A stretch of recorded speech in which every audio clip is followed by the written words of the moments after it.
Hey guys, Shio here. I just wanted to say thank you to everyone who is supporting me on episode 1 of my series, of my Ironman series. It's given me a lot of motivation to work harder on episode 2, so hopefully my hard work paid off, and the audio sounds really great this time. So thank you guys so much, and let's get ready and get into the video. Woohoo!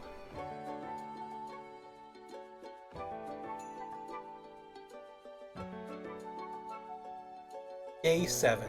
I ended up buying membership today to be able to go to Catherby to have a nice cooking spot to run in between it and the bank so I can cook up my 2K plus fish that I caught. I spent 4 hours in total this day just increasing my cooking level and stocked up on food for questing for later on. Day 8. I ended up walking from Catherby to Sears Village to do the murder mystery quest for some quick quest points while I'm on my way to Gnome Stronghold to train agility.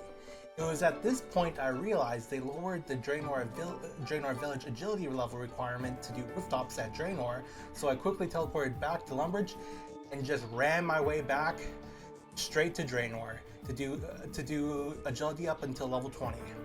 Then I moved over to Al Kharid rooftops for the up until 28 agility before I passed out for the day. Wish I got to level 30 before I passed out, but I was just so tired that day. Day 9. I was in Varrock at level 30 to 40 agility, so I spent a couple hours here just training agility up until level 40. I then stock up on food and gear to go to Taverley and do Witch's House there for some easy hit points EXP. I get to the end of the quest to realize, oh, I can't melee the 3rd and 4th form of this boss. Well, I could melee the 3rd form, but definitely not the 4th form. And ended up almost dying and running back to Varrock to stock up on runes for Earthstrike to safely safe spot the boss in the corner of the room and get the ball for the kid finishing the quest.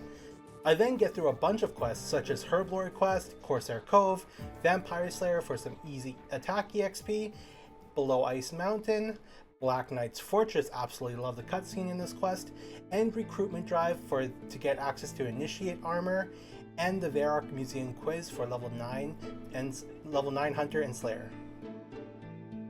Ending day 9. I spent the entirety of these days in Sears Village, living out my Canadian dream of being a lumberjack. I spent the majority of the time just burning logs up to maple till I got to level 50 fire making, so I can do Wintertodt in the future. Gonna be dreading that grind, to be honest with you. Never done it, but always told it was a pain. While I got your attention here, I have a question for everyone. I'm planning on grabbing more video game soundtracks for background music for my videos.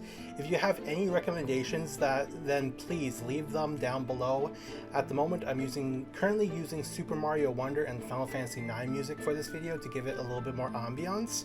But if you have any recommendations, like say Hades music or like another Final Fantasy, like say Final Fantasy VII music, please let me know what soundtrack, and please let me know what game as well. Thank you so much, and let's continue with the video. Day 12 was a big one. I was questing for most of the day. The first quest today I decided to do was Dwarf Cannon, so I can have access to the Dwarf Cannon and know how to make cannonballs now. In the future, pretty simple quest, just do some running around and got it done for some easy quest points as well. Next quest was the dreaded Sheep Herder quest, where I have to cattle prod some tainted sheep into a pen and incinerate their bones. Such a wholesome version of Mary of the Little Lamb. I had to put that joke in there. It was too funny not to do it. I then ended up finishing fishing contests so I can have a safer route with the tunnel between Catherby and Taverley, so I don't have to go through the treacherous mountain of wolves and almost die from them again. After that, I worked my way to Ardong, how do you say? Oh yeah, it's Ardong Temple to do the quest Monk's Friend and celebrate finishing the quest with a party! Woohoo! I then do Fight Arena, where this was so easy with magic. I just ended up running behind the skeleton corpses on the battlefield and destroyed all who stood in my way. No one can handle my earth strikes. Mwah ha ha ha ha ha ha. That's a terrible laugh. But jokes aside, I love how we can safe spot all these fights in this quest. It makes it for some easy EXP and easy quest points.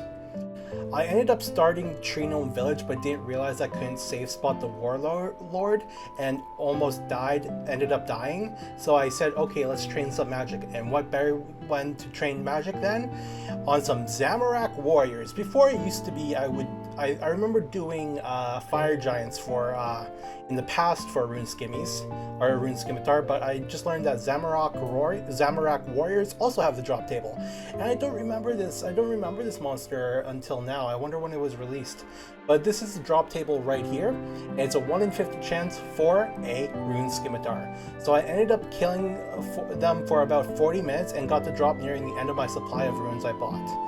I then finished off the day by doing the waterfall quest so I can end up just enough attack EXP to wield my new Rune Scimitar, and passed out for the day. Day 13, I ended up stealing from stalls in Ardougne until 25 thieving, so I can do the dig site quest. After reaching level 25 thieving from silk stalls, I ended up making my way to the dig site and finishing the quest, so I can now clean stuff at Varrock Museum for kudos now. I ended up spending a couple hours just cleaning specimens for gold and items, finishing off all the displays at the dig site level, or the dig site level of the museum, and getting the dig site pendant enchant in the process. This was so painful to do, but I'm glad that I got it done for that dig site pendant. I then head back to Ardougne and finish the clock tower quest while I'm there, as well as Haziel Cult. I ended up siding with the rich guy because he gives you 5 more gold than the cult, and the 5 gold is going to go a long ways into buying myself a beer in the future. But who would have guessed the butler was a part of the cult? No, the butler did it! If you guys don't know that joke, it's a boomer joke. Oh no, the butler was in on it all along. I then end up doing Sea Slug so I can do the achievement diary task by fishing at the Sea Slug infested fishing area, as well as gaining some more fishing EXP from completing the quest. I then head to Birthrope to do Death Plateau so I can get access to climbing boots for better defenses, and I then do Into the Abyss mini quest to get access to essence pouches if I ever need to farm them in the future. I finish off the day by doing Priest in Peril to get access to Mauritania, and where the start of my next episode will be, and getting 60 agility in the future. Thank you guys so much for watching. This was all the footage I had stored up from all my streams for the past, I think, 2 weeks. So it might be a while till I can get enough footage for the next video, because I'm still working and doing all my other stuff as well. So it might be a month until the next episode. So please stay tuned. And thank you guys, and have a great day. Peace!